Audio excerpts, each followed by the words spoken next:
Well, a new poll out this week is giving us insight into how parents feel about public education in the U.S. It was released by the group Parents Defending Education.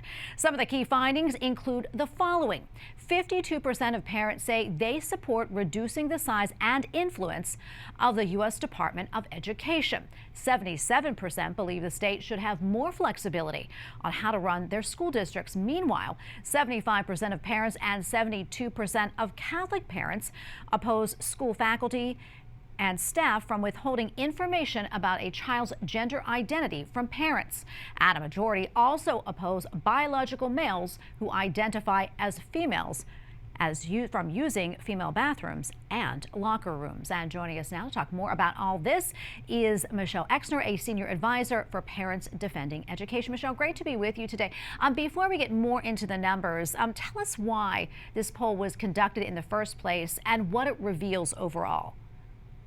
Absolutely. So it's a new year, right? It's been a few years since our organization had conducted a poll. And so we want to get a sense of where parents were at, right? What's the sentiment? What are the big issues that they care about? And of course, we started out with the key issues that we were seeing, either through speaking directly with our parents in our network or just seeing what's happening in the news cycle and looking at the things that we're finding ourselves through public records requests. So we looked at things, just as you mentioned, at how gender and race ideology, what parents believe of that being injected into schools. We also saw at what parents, how parents think anti-Semitism has been handled in classrooms, and also, males in female sports and spaces. That's been a huge issue that's dominated headlines. And I know that as a parent, I know that it's an issue that parents care about deeply. Oh, absolutely. And what else stuck out to you from the findings?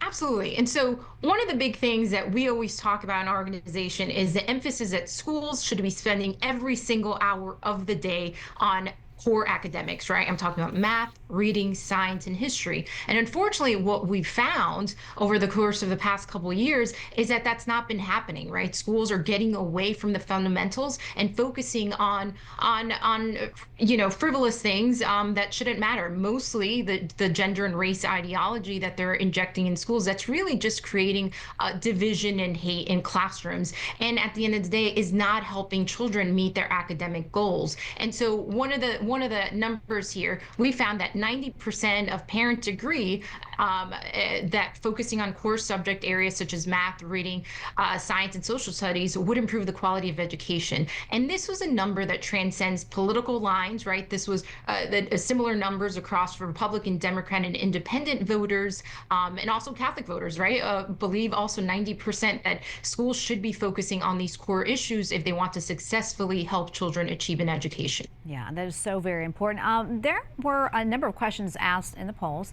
including whether parents think that school districts should be required to disclose when they accept money from foreign governments. That said, I think some parents, including myself, are a little bit surprised to learn that their children's school is getting money from another country.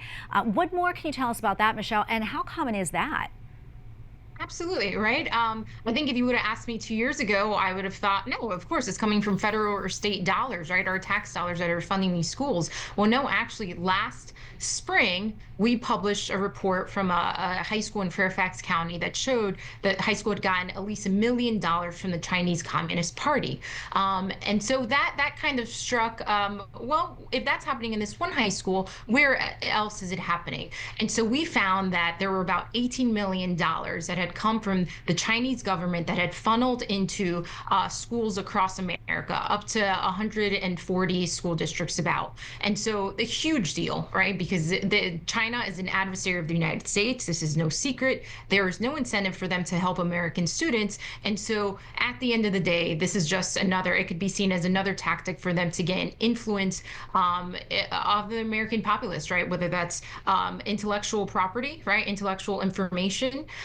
So just to give you an example, a high school right here in Fairfax County, they handed over lesson plans, student projects, and information from the school, right? And this was one of the top high schools in America at the time.